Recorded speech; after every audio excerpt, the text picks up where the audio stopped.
Hi guys, my name is Sean. I'm a houseplant enthusiast from Jakarta, Indonesia. In today's video, I'm going to be sharing with you the care and propagation of the beautiful Amydrium zippelianum. This plant is actually from around here. It's from northeastern part of Indonesia and parts of Philippines and I believe Papua. So this is an aroid species and is considered to be a little bit rare in the past, but these days they're quite easy to come by. They're very fast growing. They produce a lot of runners, which we'll get into in a bit. But here in my hand, I have two plants. One is the regular green form, and it actually looks like palm. Looks like an epiphytic palm that climbs up to things. Let me show you what this looks like here. So it does want to climb onto things like your trees and your walls and things like that, in which case this is a moss pole. And I'll give you this beautiful finger-like leaves. And they can get really massive, just so you know. These are actually still babies. And it's quite a challenge to get them that big. Not because of time, they actually grow really fast, but because they really do need something to grab onto. They need that space to grow into. And one of the biggest problem with these guys are their runners. They put out these crazy long runners with no leaves. It's very similar to your Monstera obliqua, I guess. Although I have a theory on how to reduce incidence of that. I might try to do that as I propagate this plant. But really quickly about the care, they like to be in very bright light. I would say tiny bit of direct sunlight would be really good for them. And I think one of the theories that they are trying to reach out to more light. This is why they're always sending out these crazy runners. They also want to grab onto things, so they're actually prolific climbers. They want to reach out to more light, basically. And when you give them lower light, they will send out a lot of runners. They will send you smaller leaves. They will grow very slowly for you. So they need a lot of light. And with plants that need more light, you also do want to water them a bit more. I found that the Amydrium family does tend to get thirstier than your philodendrons and monsteras. So they do want a little bit more water than your regular aroids. And fertilize the same way with your other house plants. I don't really have any pest pressures with these guys. These guys are actually very pest resistant. And this is the variegated version. And when it was young, they're actually terrible. They look like crinkly or sick leaves. But as they get bigger and bigger, they become these beautiful split leaves. And I'm actually not going to cut this one up today. Although, if you watch my channel, you know that I cut up all my plants. But this one, I'm actually going to try to grow it out a little bit more. Although for both of these plants later, I will unpot them and show you a bit of repotting, because sometimes their growth pattern, if you want them to grow better, you may have to tuck the roots back into the soil, which we're going to get into later. Too many spoilers. But yeah, I guess that's it in terms of care. This is a really easy, forgiving plant as long as you can let it climb. And let's get started with the propagation. Hang on, one important detail that is worth mentioning. This looks like it's a little bit overwatered at some point. It did rain every day, and also it was living under a shelf, so it may have been getting not enough light. So yeah, it is a little bit yellowing here. This is usually a sign of overwatering. So when you put a plant in lower light, you do want to water it a little bit less. And one important thing about them is that this is what happens when you yank them out of the wall, by the way. Poor thing, I'm so sorry. But they put out these runners, right? And these runners will show up everywhere in your garden. It will show up like 3 meters away from where it was. And imagine this was a challenge to take down. Look at this one runner here. It doesn't even have a leaf for many meters. So I really like plants that overstay their welcome. But if this is not your vibe, maybe you shouldn't get this plant. But yeah, this is a very prolific grower for sure. All right, let's repot this variegated one first. Let me take it out of this potting mix. I don't think this is in my aroid potting mix. Yeah, this was actually I got it so long ago. It's the variegated one, just so you know. They're very slow growing, extremely slow. It would be one leaf every 2 to 3 months. And this was back before I knew to use aroid potting mix. But this was my general purpose potting mix. But actually for epiphytic plants, they will grow better, faster, bigger leaves when you give it aroid potting mix. And it's less likely to overwater them as well. Also with aroid potting mix, it's easier for you to put the moss pole into it because of its chunky nature. And here's the thing with them. By the way, I do see some mealybugs. I do have to treat this with neem and a bit of chemical pesticides too. But the thing with them is that if you want them to grow successfully, you have to tuck all of these roots. These are all flowing from above. You have to tuck these back into the potting mix. I have a feeling that these guys may actually live partially in water, where their roots may actually get into, swampy or some kind of situation, because again, these guys are very invasive in a way. They're very grabby. So yeah, I'm gonna just fill this up with arid potting mix. All right, so I'm done.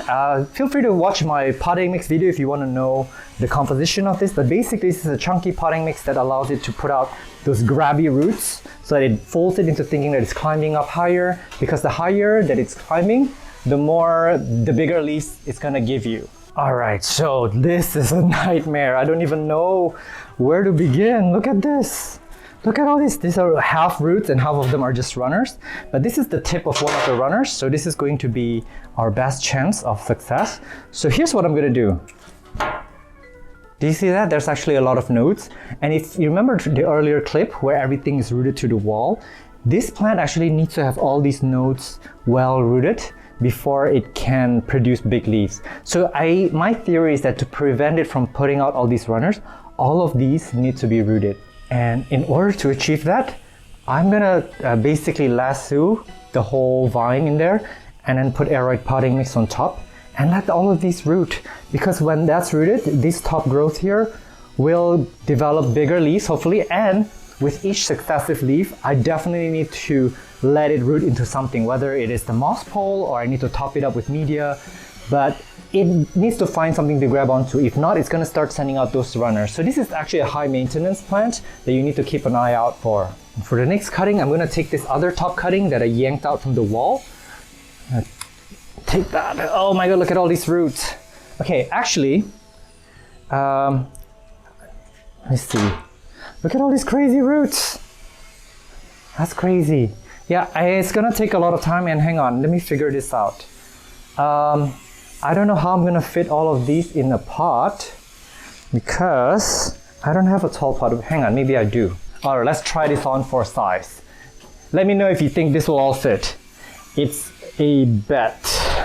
So just want to twirl it in without breaking it. Just be very careful.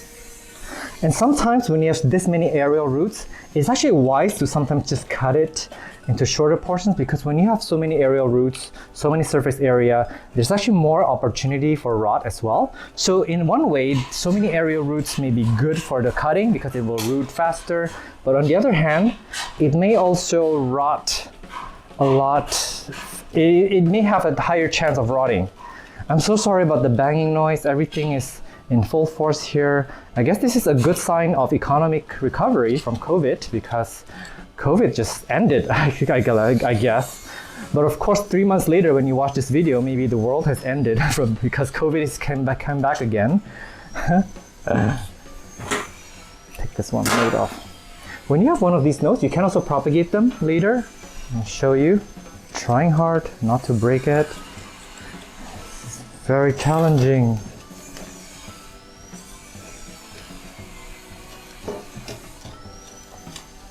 All right, so this is the best that I can do. Look at all that in there. And then I want to put as much of this as possible so I can kind of have them root. And then you know what? To ensure even more success, I'm going to start giving it a moss pole. For this plant, it's never too early for a moss pole. So it's going to look like that. It's going to kiss the moss pole from the get-go, from the start. All right, and that is done. Look at how beautiful this is. This looks almost ready for sale too. Of course, I'm not selling these yet. I'm gonna be waiting till they get huge. So yeah, I forgot to mention, today's goal in all these cuttings is to make sure that I get big leaves and minimize the incidence of runners. That is the goal for today. Although, you know what, if you watch my other videos, you realize that you can actually propagate these runners. And how you would do it, let me show you. And I'm not gonna do it now because I don't want 100 of these all over the place. I've actually thrown a few of them away, just so you know. I've thrown a few away because they were so unruly. But you can take a single node like this. As you can see, that's the growing eye. That little bump here, it's got roots. So what you wanna do is you just wanna lay this onto sphagnum moss and then keep it slightly damp. Do not compact the moss. and the baby tiny leaf, like a little leaf like that, will grow out of these little baby bud. I don't know, that's super cute, but I'm not gonna do that today. Watch my Syngonium videos, watch my other videos for Westic propagations. I also don't have room for so many plants now because I have too many happening. And this top cutting here, I'm gonna let it do its thing because it's continuously growing upwards. And hopefully it'll give you bigger leaves, because this is actually taken really well into the pole here. So this is actually doing fine. But again, I wanna cut off the runner. Like this whole thing, I'm just gonna chop it right now, hang on. Because anything that is not this main stem here, I believe it's robbing energy from it. So I wanted to focus all this energy over there. Let me put this on the floor first. Okay, with this one here, let me see what's going on. Look at this crazy long roots from here. The top node. It's so long, oh my gosh. So what I'm gonna do is, I'm gonna tuck all of these roots back in the pot, but I need to check first. I need to check to see how root bound this pot is. So a little bit of confession, I used to let these guys, oh my god, mealybug party back here. So I used to let these guys dry out quite a bit between watering. They did not like it at all. Found a right size pot, which is just a little bit bigger than this. And what I want to do here is I just want to turn all these, oh my gosh, as I tip over and fall off the screen. Yeah, I just want to kind of turn this around and round. Bam. And I'm gonna fill her up with a bit of aroid potting mix. All right, so I've got it potted up, and I think it really would love this potting mix better. Look at how nice that looks. That looks so good. Hang on, let me bring the camera up higher. There, oh my god, look at all of them lined up. So pretty. All right, so I've got 2 more cuttings that we cut earlier. So this is one of the leaves, and I just cut basically the top off here. I forgot to show you that. But I wanted to keep a few nodes down below to give it more chance to root down below, and I'm gonna do this and just pot it up. I'm gonna do the same for this. Let me see, this one has 2 leaves. So I'm gonna cut right above the first leaf. So I've got this happening here, this, and then the leaf in the edge. So I'm gonna root this. And then this one right here, this also has a few nodes. It's got 1, 2, 3. Here's the thing though, it may actually branch out a bit, because when you have this, sometimes they do decide to put out vines from down below, from one of the lower nodes. But I think this plant, I have a feeling that this plant is just going to invest more of its energy into the top growth, because it's such a competitive species. All right, so here's everyone. We've got 5 pots of these cuttings and 1 parent plant here. So let's follow their journey in a few months' time. And I'm going to also show you an update of the variegated one after it's been repotted. Hopefully it's going to give us some fenestrated leaves. Welcome to a 14 weeks update. This is the parent plant, and the vine has put out really big leaves. They can get a lot bigger than this, by the way. This is actually considered still pretty junior. Here's that top cutting. This is so exciting. So it just continued to keep growing up, and it's given me this fresh new leaf. Really stunning. Let me check on the roots. This is actually a little bit overwatered because these get rained on every day, but it seems to be doing fine. The new growth is growing sideways. I don't know why it's doing that. Oh, and this is a peace lily from our peace lily video. They grew really fast. Beautiful leaves. Sorry, I digress. Yeah, let me see if I can correct this. I don't want this to grow. Yeah, I'm gonna leave it alone. So yeah, the other guys here, actually I created an update video about maybe a month and a half ago, because these guys started putting out these little runners, as you can see here. They started putting out leaves. So the minute they started doing that, I gave them a moss pole. This is actually a coir, coconut coir. It's not a moss pole, but we call it moss pole anyway. So I started giving them that during this leaf. As you can see, I tied it here, and it just continued growing upwards. So they kept finding the moss. Look at how it's well rooted into it, and it's put out this new leaf. So it's going to continue growing upwards on its own, the same as this here. So you got to train them when they're young. If you watch my Monstera dubaya video, you'll know that I actually failed to stake up my plants when they were put out their first leaves. and they just clamored everywhere with runners, and it's just a disaster. But this is doing really, really well. So yeah, that new leaf is gonna unfurl. So yeah, these guys are prolific climbers. Do give them something to climb on. They can get really gorgeous when you give them, you know, like a really tall tree or wall to climb onto. Their leaves can get massive. Yeah, let me quickly look at the variegated one before I let you go. All right, so here is the variegated version. Let me see what's happening with it. It's doing all right. Well, yeah, I think I mentioned that in the earlier part of the video that I'm gonna cut this up eventually into single node cuttings. That's what invariably happens with all my plants, that they get propagated so that they can have duplicates. So yeah, this is looking really well.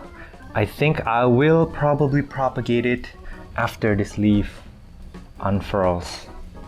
So yeah, these guys are actually quite trending now. They used to be unpopular because when they were little, they were sold as these tiny wrinkly leaves with no fenestration, but as they get bigger and bigger, they start showing their character. Alright, thank you so much for watching this video on the Amydrium zippelianum. A lot of the other Amydriums have similar care actually, so you can replicate that for your other Amydriums. I'm at Botanist on Instagram. If you want to DM me on any questions regarding plant care and propagations, I'll try my best to get back to you. Meanwhile, do take care and stay safe. I will see you in the next video. Bye!